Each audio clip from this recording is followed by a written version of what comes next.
हर हर महादेव। अध्याय 4। दिल की रानी। अहमद शाह अब्दाली अपने उन चारों कमांडरों को बुलाने की तैयारी कर रहा था जो सरदार खान की तरह निर्दयी और क्रूर थे, और ध्रुव पहाड़ की खड़ी चढ़ाई पर आगे बढ़ने की कोशिश कर रहा था।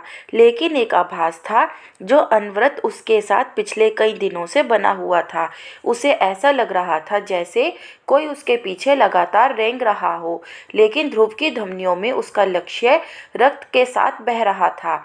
इसलिए उसके कदम उसकी खोज का लगातार पीछा करते हुए आगे बढ़ते जा रहे थे। तभी अचानक उसे एक भिखारी दिखाई दिया जो रास्ते के किनारे पर खड़ा होकर ठंड से कांप रहा था। ध्रुव ने देखा उस आदमी का रंग काला था और उसके बाल सफ़ेद थे। उसके होठों और पैरों पर कई दरारें थीं। ध्रुव ने अंदाजा लगाया कि उस आदमी की उम्र यही कोई 60-65 साल के बीच रही होगी, जो फटे पुराने कपड़ों में लिपटा हुआ बेहद कमजोर और झुका हुआ दिखाई दे रहा था। उसकी फटी हुई पोशाक उसके सिकुड़े हुए शरीर के चारों ओर ढीली लिपटी हुई थी। उसके बिखरे सफ़ेद बाल उसके झुके हुए चेहरे पर गिर रहे थे और उसकी आंखों में जीवन भर का अनुभव भरा हुआ था। वह भिखारी अपने कांपते हुए हाथ से पकड़ी हुई पतली सी सूखी लकड़ी के सहारे खड़े होने की कोशिश कर रहा था। ध्रुव जैसे ही उस भिखारी के करीब से गुजरा, भिखारी ने धीरे से पूछा, क्या तुम मुझे जैसे भूखे आदमी को कुछ खाने का सामान दोगे? भिखारी की हालत देखकर ध्रुव को उस पर दया आ गई, इसलिए ध्रुव ने उसे अपने पास रखी कुछ चीजें दी। हालांकि ध्रुव अचानक इस वीराने में किसी इंसान को देखकर आश्चर्यचकित जरूर हुआ था, परंतु उसने यह सोचते हुए अपने मन में कोई ख्याल नहीं पनपने दिया था कि शायद यह कोई नागा है। उसने अपने सफ़र के लिए लाए हुए भोजन का कुछ हिस्सा उस भिखारी को दे दिया। लो, ये लो, ध्रुव ने उस भिखारी को खाना और पानी देते हुए कहा। फिर उसने अपनी शॉल भी उतारी और शॉल को भिखारी के कंधे के ऊपर लपेट दिया। तुम्हें काफ़ी ठंड लग रही है, यह शॉल तुम्हें गर्मी प्रदान करेगा, ध्रुव ने कहा। ध्रुव की दरियादिली को देखकर भिखारी बहुत प्रभावित हुआ और ध्रुव द्वारा दिए गए खाने को जल्दी जल्दी खाते हुए उसने ध्रुव की ओर देखकर श्रद्धापूर्वक उसे धन्यवाद किया, जबकि ध्रुव स्वयं उस भिखारी को देखकर बहुत ज़्यादा प्रभावित हुआ था। इसलिए ध्रुव वहीं बैठ गया। तुम कौन हो और यहाँ क्या कर रहे हो? ध्रुव ने चिंतित होकर उससे पूछा। ध्रुव द्वारा उसकी पहचान पूछे जाने पर भिखारी कुछ क्षण तक चुप रहा और फिर बोला, मेरा नाम वरिया है और मैं इन पहाड़ों की कभी ना खत्म होने वाली दुनिया में खो गया हूँ। लेकिन तुम कौन हो और यहाँ क्या कर रहे हो? भिखारी ने कांपते हुए स्वर में कहा, मैं ध्रुव हूँ और गोकुल से यहाँ आया हूँ। इतना कहकर ध्रुव थोड़ा हिचकिचाते हुए बोला, मैं इन पहाड़ों में रहने वाले नागा साधुओं की तलाश में हूँ। क्या तुमने यहाँ किसी को देखा है? ध्रुव के इतना कहते ही भिखारी कुछ देर तक चुप रहा, फिर कुछ सोचकर बोला, मैं यह तो नहीं जानता कि तुम जिन्हें ढूंढ रहे हो वे वही लोग हैं, लेकिन अगर वे वही लोग हैं जिन्हें मैं जानता हूँ तो इसका रास्ता मुझे पता है, जो बहुत खतरनाक है, लेकिन अगर तुम ठान लो तो अपनी मंजिल तक पहुँच सकते हो। इतना कहने के साथ ही भिखारी की आंखों में एक दृढ़ संकल्प जैसा कुछ उभर आया था। उसके बाद उस भिखारी ने अपने आप को विनम्र बनाते हुए कहा, तुमने मुझे खाना दिया और ठंड से बचने के लिए अपना शॉल दिया। मैं तुम्हारी मदद अवश्य करूँगा, लेकिन उतनी जितना कि मैं जानता हूँ तुम मेरे साथ आ सकते हो। इतना कहकर वरिया ध्रुव के साथ साथ हिमालय की कंदराओं में रह रहे नागाओं की खोज में चल पड़ा। अब ध्रुव अकेला नहीं था। भिखारी और ध्रुव हिमालय की जिज्ञासा से भरी दुनिया में रह रहे उन रहस्यमयी साधुओं की खोज में बढ़ चले थे। कुछ देर तक दोनों साथ चलते रहे। शाम घिर आई थी। अपने बारे में बताओ, तुमने कहा था कि तुम इस हिमालय की दुनिया में खो गए हो, इसका क्या मतलब है? ध्रुव ने वरिया से पूछा। ध्रुव के इतना पूछते ही वरिया ने कहा, अब मेरा कोई स्थायी निवास नहीं है। मैं अपनी कम उम्र से ही जीवन के आध्यात्मिक ज्ञान की तलाश में हूँ और अब तक मैं जंगलों और पहाड़ों में भटकता रहा हूँ। इतना कहकर वरिया चुप हो गया। क्या तुम्हें आध्यात्मिक ज्ञान मिला? ध्रुव ने पूछा। जब तक शिव नहीं मिलेंगे तब तक आध्यात्मिक ज्ञान कैसे मिलेगा? वरिया ने सपाट लहजे में कहा। वरिया के इस जवाब के बाद ध्रुव के पास ना तो वरिया से पूछने के लिए कोई सवाल था, ना ही कहने की कोई बात। लेकिन कुछ क्षण के बाद वरिया ने स्वयं ही कहा, जानते हो, अकेलापन ही इंसान को उसके संपूर्ण जीवन का जवाब दे सकता है। लेकिन आम इंसान यह समझ ही नहीं पाता कि उसका अकेलापन मानव से दूर होना नहीं, अपितु प्रकृति के समीप आना है। आप जितना प्रकृति के करीब होते जाते हैं, आप शिव के उतने ही करीब आते हैं। इतना कहकर वरिया चुप हो गया। ध्रुव अब भी चुप था। उसके बाद वे दोनों हिमालय की चढ़ाई चढ़ते रहे थे। यात्रा के दौरान ध्रुव ने देखा कि वरिया के पास खतरों को महसूस करने और उसे खतरनाक रास्तों से बचाने की एक अजीब क्षमता थी। लेकिन हैरानी की बात यह थी कि वह उस जीव को ना तो महसूस कर पा रहा था और ना ही सुन पा रहा था जो उनका पीछा कर रहा था। एक मौके पर वे दोनों एक खतरनाक नदी के पार जाने वाले रास्ते पर पहुंचे। वरिया ने फैसला किया कि वह पहले चलेगा। ध्रुव को सुरक्षित रूप से दूसरी ओर पहुंचाने के लिए सबसे सुरक्षित रास्ता खोजते हुए वरिया नदी के किनारे चलने लगा। वरिया ने चेतावनी दी, यहाँ ध्यान रखना, यहाँ के पत्थर उतने स्थिर नहीं हैं। ये पत्थर नदी की ओर सरकते हैं। अगर तुमने जरा सा भी इन पत्थरों का सहारा लेकर आगे बढ़ने की कोशिश की तो तुम नदी की धारा में गिर पड़ोगे और फिर डूबने से मरो या न मरो, लेकिन इसका ठंडा पानी तुम्हारी सांसों को जरूर रोक देगा। वरिया के इतने कहते ही ध्रुव सावधानी पूर्वक आगे बढ़ने लगा। अब तक वे दोनों दोस्त बन चुके थे। यात्रा के दौरान उन्होंने एक दूसरे की देखभाल की और खाना भी साझा किया। इसके अलावा ध्रुव ने वरिया को अपने जीवन और हिमालय की यात्रा के उद्देश्य के बारे में बताया और वरिया ने उतनी ही श्रद्धा से अजा और उसके देवताओं को बचाने के लिए उसकी निष्ठा के बारे में सुना। करीब 2 रात और 3 दिन की यात्रा पूरी करने के बाद वरिया और ध्रुव अपनी खोज के अगले पड़ाव पर पहुंचे। लेकिन तब तक रात हो चुकी थी और चारों ओर सिर्फ ठंडी हवाओं की डरावनी आवाज़ सुनाई दे रही थी। चांद अपनी पूरी संपूर्णता के साथ आसमान में चमक रहा था, जिससे पहाड़ों पर जमी और दूधिया चमक बिखेरती बर्फ की रोशनी आसमान को और चमकीली और खूबसूरत बना रही थी। वरिया ने रुककर आगे की ओर इशारा करते हुए कहा, यहाँ से आगे के क्षेत्र से मैं अनभिज्ञ हूँ, जिसके बारे में मैं नहीं जानता। वरिया ने थकी हुई मुस्कान के साथ ध्रुव को देखा और कहा, मैं इस क्षेत्र से आगे नहीं जा सकता क्योंकि आगे लंबा रास्ता है और इसे जारी रखने के लिए मैं योग्य इंसान नहीं हूँ, क्योंकि सांस लेने योग्य हवाओं की कमी और बढ़ती ठंड को मेरा कमज़ोर शरीर और बढ़ती उम्र सहन नहीं कर पाएंगे और मैं तुम्हारे लिए तकलीफ का कारण बन जाऊंगा। यह कहकर वरिया एक बार फिर चुप हो गया। लेकिन उस चांदनी रात में भी उसके चेहरे पर छाई हुई उदासी को ध्रुव आसानी से महसूस कर सकता था। ध्रुव उससे कुछ कह पाता इससे पहले ही वरिया ने ध्रुव से अपनेपन में कहा, मेरी मानो तो यहाँ से लौट जाओ, इसी में तुम्हारी भलाई है। क्यों बेवजह अपने जीवन को खतरे में डाल रहे हो? वरिया के इतना कहने पर भले ही ध्रुव चुप रहा, लेकिन वह जानता था कि उसे आगे बढ़ना ही होगा। उसने कृतज्ञता के साथ वरिया का हाथ पकड़ा और उसे धन्यवाद दिया, क्योंकि वह उसकी मदद के बिना यहाँ तक नहीं पहुँच सकता था। ध्रुव के दृढ़ संकल्प को महसूस करते हुए वरिया ने अपना कांपता हुआ हाथ उसके कंधे पर रखा और उसके मनोभाव को भांपते हुए मुस्कुराकर बोला, तुम एक दिलेर इंसान हो ध्रुव, जाओ, साहस के साथ जाओ, देखना तुम्हें सफलता अवश्य प्राप्त होगी। वरिया ने धीरे से कहा। फिर उसने उस शॉल की ओर देखकर कहा जो ध्रुव ने वरिया को दिया था, तुम एक दयालु आदमी हो ध्रुव, न केवल खाना और इस चादर के लिए बल्कि तुमने मुझे इस नश्वर दुनिया में सबसे कीमती उपहार दिया है। वरिया के इतना कहते ही ध्रुव थोड़ा चौंका। तभी वरिया ने कहा, समय सबसे कीमती उपहार है जो कोई किसी को दे सकता है। मैं एक भिखारी हूँ और मेरे पास बदले में देने के लिए कुछ नहीं है। यह जानते हुए भी तुम मेरे पास आए और तुमने मेरे साथ प्रेम और करुणा का व्यवहार किया। इसलिए जाओ ध्रुव, मैं हमेशा तुम्हारे साथ रहूँगा। वरिया ने यह बात मुस्कुराते हुए कही।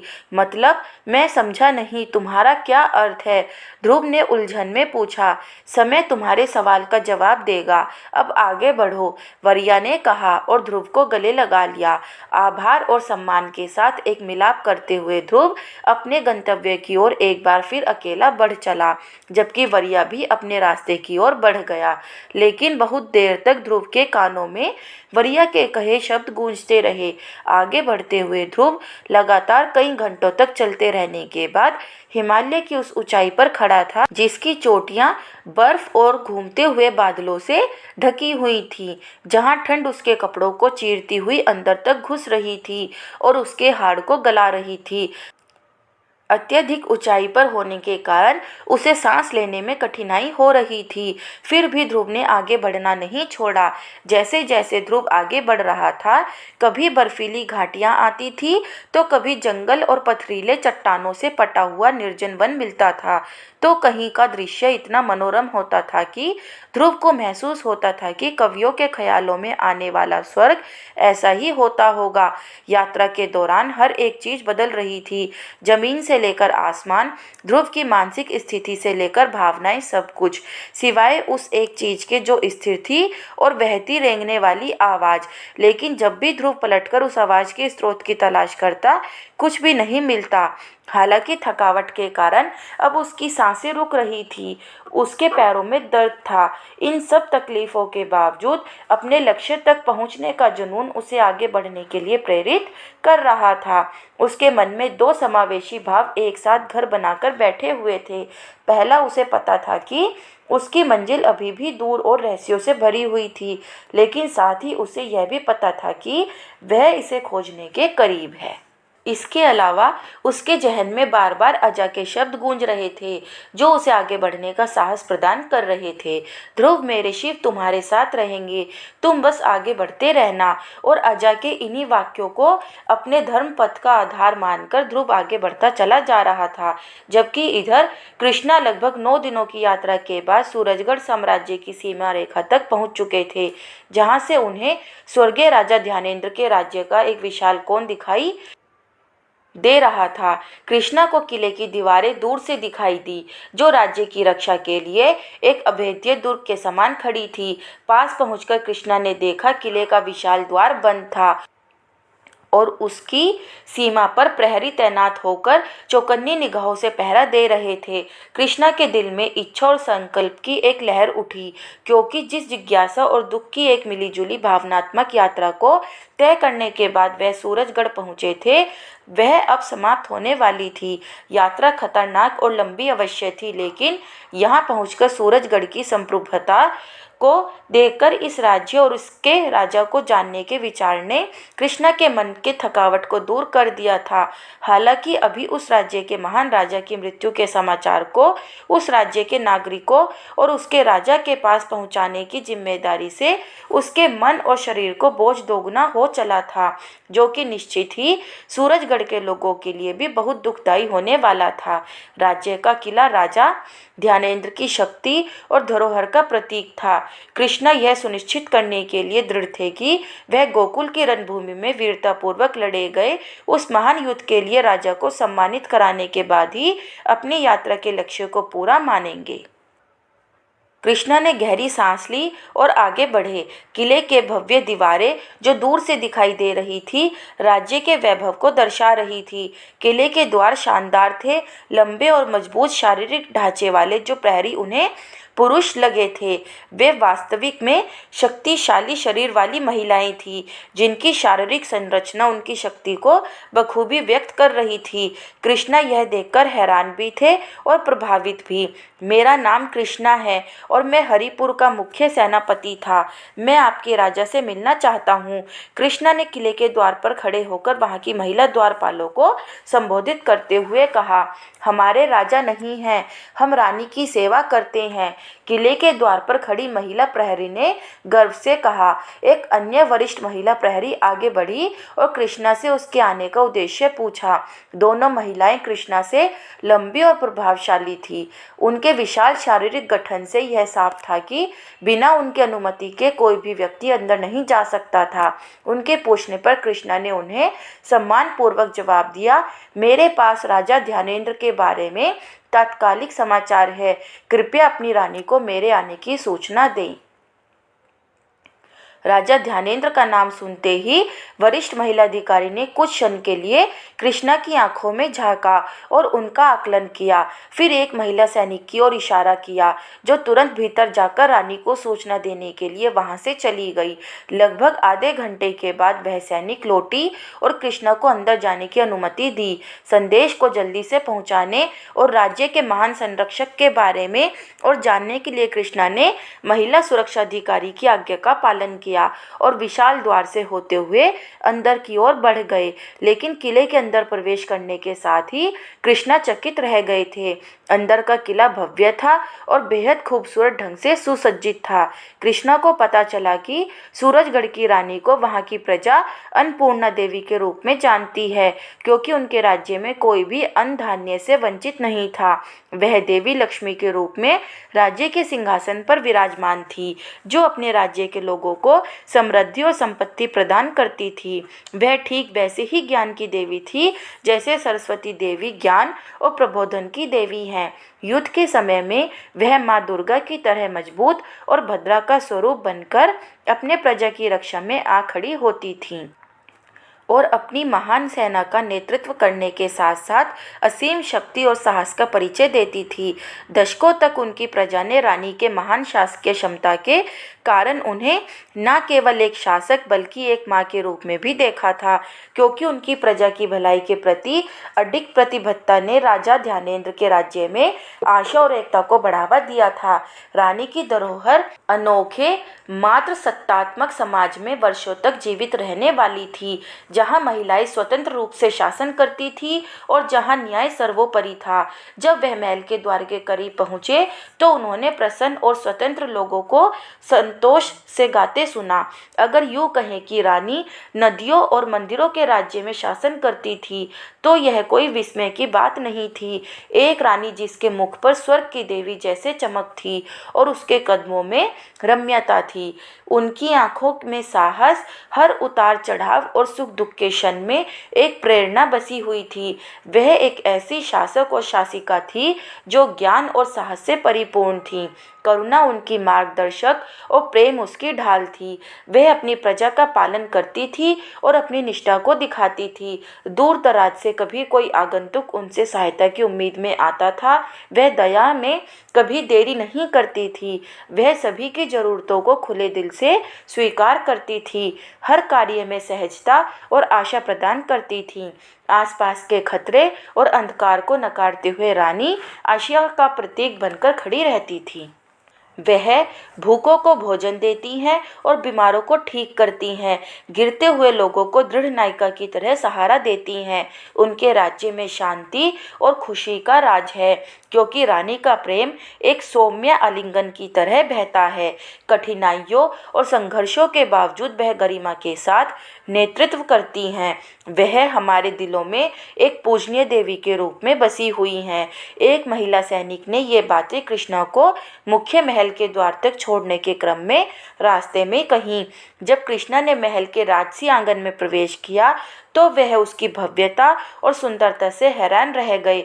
चूंकि वह मृत्यु, विनाश, रक्तपात और युद्ध के वातावरण से निकलकर एक लंबी यात्रा के बाद यहाँ पहुँचे थे, इसलिए जब उन्होंने इतना सुखद वातावरण देखा तो उन्हें बेहद आत्मिक आत्मसंतुष्टि की अनुभूति हुई। कृष्णा को महल के आंगन के चारों ओर बने भव्य गुंबद बेहद आकर्षित कर रहे थे, जो संगमरमर और सोने से बने थे और उनके बीच में जल रहे दीपक की किरणों में उनकी चमक अलौकिक होती जाती थी।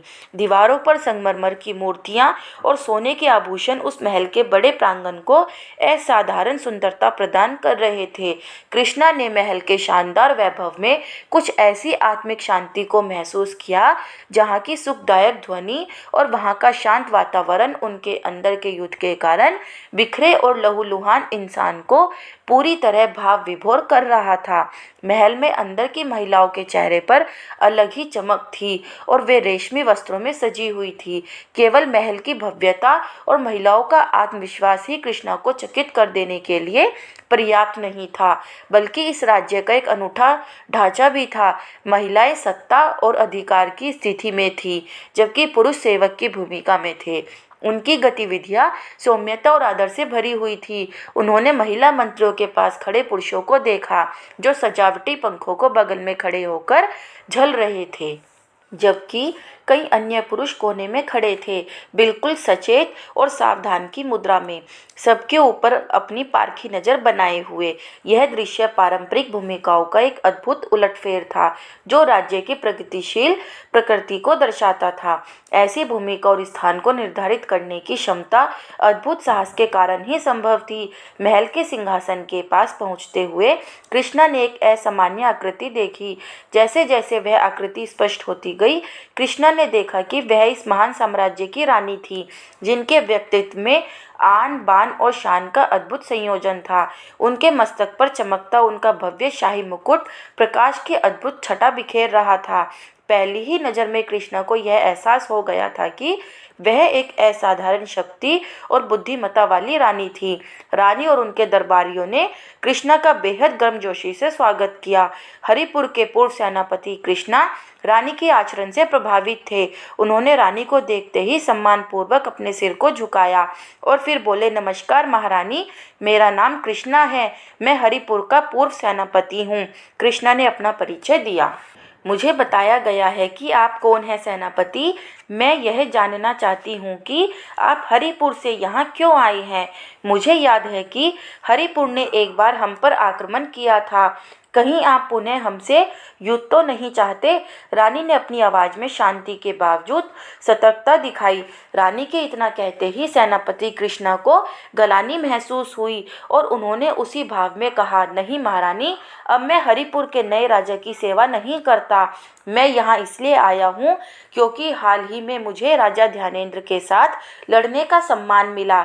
मैंने उनकी वीरता, साहस और शक्ति देखी और मैं एक ऐसा समाचार लेकर आया हूँ जो इस दरबार और आपको शौक और गर्व दोनों प्रदान कर सकता है। कृष्णा ने विनम्रता पूर्वक एक बार फिर अपने सिर को झुकाते हुए कहा। राजा ध्यानेंद्र का नाम सुनकर रानी का कलेजा धक से रह गया। अनायास ही उनकी आंखों में आंसू की बूंदें आ जमी। उन्होंने भर्राए गले से अपनी आवाज़ को सामान्य करने की कोशिश करते हुए पूछा, कैसा समाचार है महारथी? उनकी आवाज़ से चिंता और घबराहट साफ साफ झलक रही थी।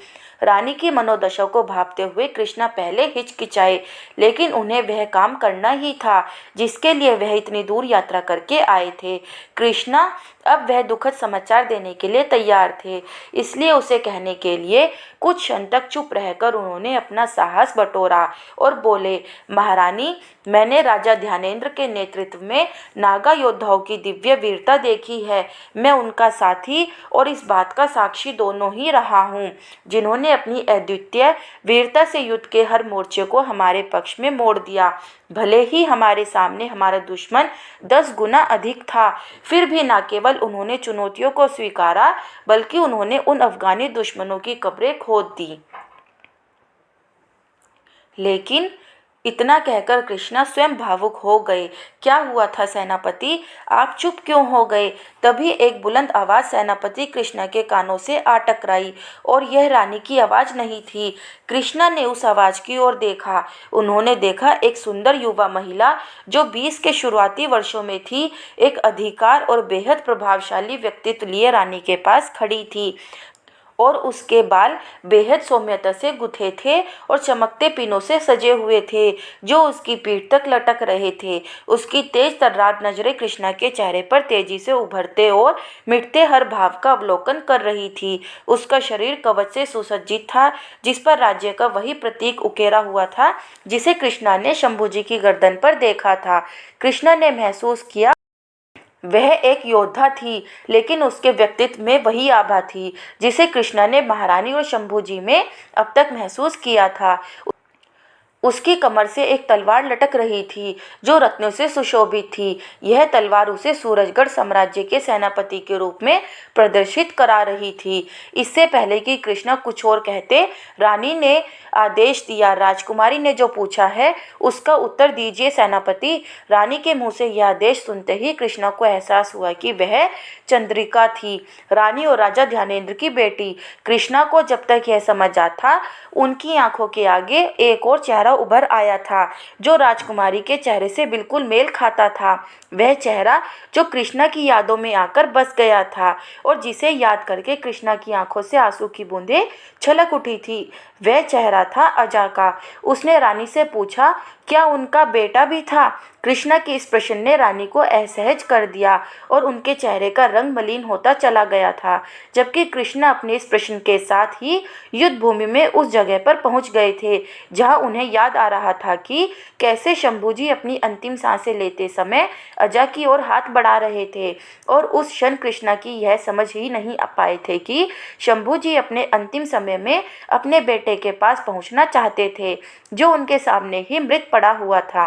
कृष्णा को यह समझते देर नहीं लगी कि अजा कोई और नहीं बल्कि महाराजा ध्यानेंद्र का बेटा था। जिस क्षण कृष्णा को यह समझ आया, उस क्षण उन्हें यह भी समझ आ गया था कि वह रानी और राजकुमारी के सामने न केवल एक बल्कि दो दुखद समाचारों को बोझ लेकर खड़े थे। न केवल राजा बल्कि राजकुमार के अंत की खबर भी रानी यानी माँ को देनी थी। कृष्णा स्वयं गोकुल से लाए गए समाचार से असाधारण बदलाव लाते हुए दुखी स्वर में बोले, क्षमा चाहूंगा महारानी। राजा ध्यानेंद्र और राजकुमार अजा दोनों ने अद्वितीय वीरता का परिचय देते हुए उस सनातन धर्म की रक्षा में महायुद्ध को लड़ा था जिसे वे अफगानी असुर मिटा देना चाहते थे, और उस पवित्र भूमि गोकुल की रक्षा की थी जहाँ प्रभु श्री कृष्ण का जन्म हुआ था। इतना कहकर सेनापति कृष्णा कुछ क्षण के लिए चुप हुए और उन्होंने अपनी नज़रों को नीचे रखते हुए कहना शुरू किया, मैं श्री हरि विष्णु के चरणों में अपने शब्दों को अर्पित करते हुए यह कहना चाहता हूँ कि वे दोनों एक साथ साहस और एकता के प्रतीक बने। शत्रुओं की उतनी विशाल सेना से घिरे होने के बावजूद उनकी वीरता और साहस में जरा सी कमी नहीं आई और अजा ने सरदार खान, जो अफगान बादशाह का सबसे ताकतवर और क्रूर सेनापति और योद्धा था, उसे मार गिराया था और गोकुल के उस कालजयी युद्ध को जीतकर सदगति को प्राप्त हुए। कृष्णा जैसे जैसे अपनी बात को कहते जा रहे थे, रानी के अंतर्मन में भावनाओं का सैलाब उमड़ता जा रहा था, जबकि सेनापति कृष्णा ने अपनी बात को आगे जारी रखते हुए कहा, महाराज ध्यानेंद्र की आंखों के सामने राजकुमार अजा ने अपनी अंतिम सांसें ली थी। कृष्णा के इतना कहते ही रानी अपने सिंहासन से उठ खड़ी हुई। उनका हृदय दुख से भरा जा रहा था। उन्होंने कांपते हुए स्वर में पूछा, और मेरे स्वामी का क्या हुआ सेनापति? रानी के इतना पूछते ही राज दरबार में सन्नाटा पसर गया। सभी सेनापति कृष्णा के उत्तर को जानने के लिए व्याकुल हो उठे थे। उन्होंने मेरी गोद में अपनी अंतिम सांसें ली थी महारानी, सेनापति कृष्णा ने शांत स्वर में उत्तर दिया। साहस और शक्ति की इस विशाल सभा में हर ओर एक शांति थी। रानी और राजकुमारी दोनों के अंदर उस पल जैसे धीरे धीरे कुछ टूटने लगा था। ना चाहते हुए भी उन दोनों की आंखों से आंसू की धारा फूट पड़ी। दरबार में उपस्थित राज्य के सभी मंत्रीगण और सेवक अपने राजा और राजकुमार के लिए रो रहे थे। उनके दिलों में गहरी उदासी थी। इस समाचार ने वहां उपस्थित सभी को एक अनकहे गुस्से और शोक से भर दिया था। जबकि इस दारुण दुख के बावजूद रानी ने अपने लोगों के लिए अपने आप को मजबूत बनाए रखा और कृष्णा की ओर देखते हुए पूछा, क्या कोई और बात है जिसके लिए आप यहाँ आए हैं कृष्णा? रानी ने अपने मन को स्थिर रखते हुए और अपनी भावनाओं को अपने कर्तव्यों के पर्दे से ढकते हुए एवं एक दुखी पत्नी और माँ से एक रानी के रूप में स्वयं को बदलते हुए पूछा। सेनापति कृष्णा रानी और राजकुमारी के सामने दुखी खड़े थे। उनका चेहरा शोक से भरा हुआ था और महारानी की आंखों में देखकर विनती भरे स्वर में उन्होंने कहा, गोकुल को आपकी आवश्यकता है महारानी, क्योंकि हमारी भूमि पर संकट के गहरे बादल छाए हुए हैं और उसे इस समय जरूरी मदद नहीं दी गई तो हम उस पवित्र भूमि और अपने पवित्र भारतवर्ष की रक्षा नहीं कर पाएंगे। सेनापति पति कृष्ण के इतना कहते ही महारानी ने अपनी बेटी, जो सूरजगढ़ साम्राज्य की सेनापति भी थी, की ओर मुड़ते हुए कहा, हम गोकुल को कष्ट नहीं सहने दे सकते, हम उसकी रक्षा जरूर करेंगे। इतना कहकर उन्होंने अपने दरबारियों की ओर देखा और ऐलान भरी आवाज में कहा, आज से गोकुल सूरजगढ़ साम्राज्य का हिस्सा है और उस पर जो भी बुरी नजर डालेगा हम उसकी आंखें निकाल लेंगे। इतना कहने के साथ ही रानी का क्रोध बढ़ता चला जा रहा था। रानी ने आत्मविश्वास से घोषणा करते हुए हमारे राजा और राजकुमार ने गोकुल के लोगों के लिए अपनी जान दी और अब जब इस राज्य का कर्तव्य है कि यह सुनिश्चित करे कि नागाओं की एक भी जान व्यर्थ नहीं गई है, फिर उन्होंने कृष्णा की ओर मुड़ते हुए कहा, मैं आपको मेरी दुर्गा रक्षा सेना से 300 महिला योद्धा और 100 घुड़सवार देती हूँ।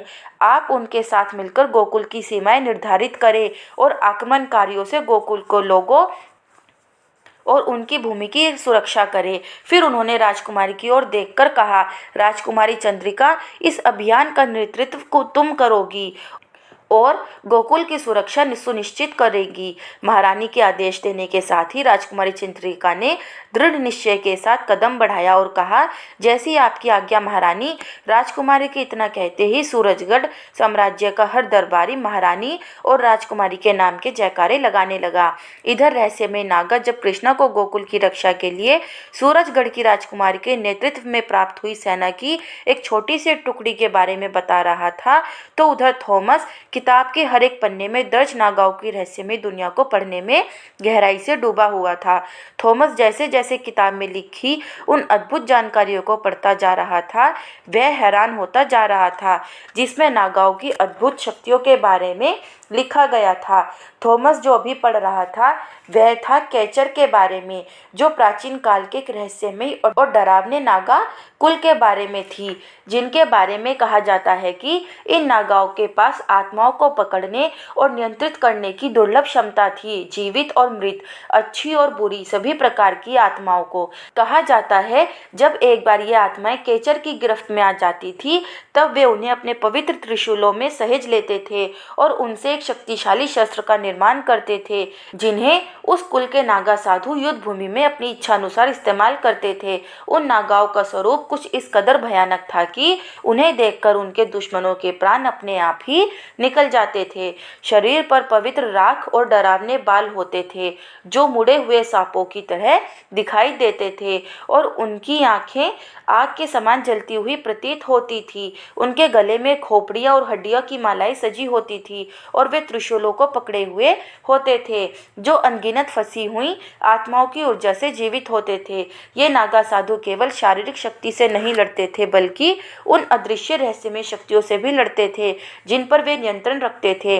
उनके बारे में यह भी कहा जाता है कि वे आत्माओं के साथ साथ दुश्मन योद्धाओं के मन को भी नियंत्रित कर सकते थे, उन्हें कठपुतली बना सकते थे, जिसके परिणाम स्वरूप युद्ध का रुख बदल जाता था। उनके बारे में उस किताब में लिखा था कि जब तक वे पृथ्वी पर रहे उन्हें धर्म रक्षक के नाम से जाना जाता था। किताब को पढ़ते हुए थॉमस ने पाया कि उस किताब में लिखा था कि शिव की सेना का ऐतिहासिक महत्व है। किताब में अनेक रहस्यमय नागा साधुओं के वंश के संबंध में भी बताया गया था। थॉमस जल्दी जल्दी उस पूरी किताब को पढ़ लेना चाहता था। जैसे ही थॉमस किताब की अगले अध्याय की ओर बढ़ने वाला था, तभी उसके चारों ओर कुछ चलने की आवाज़ आई, जिसने उसका ध्यान खींचा। थॉमस डर गया और उस जगह अधिक न रुकने के निर्णय के साथ ही वह तेजी से आगे बढ़ गया। दोस्तों, अगर आपको यह वीडियो अच्छी लगी हो तो प्लीज़ वीडियो को लाइक और चैनल को सब्सक्राइब करें और वीडियो को ज़्यादा से ज़्यादा शेयर करें, ताकि यह ज़्यादा से ज़्यादा लोगों के पास पहुँचे। धन्यवाद।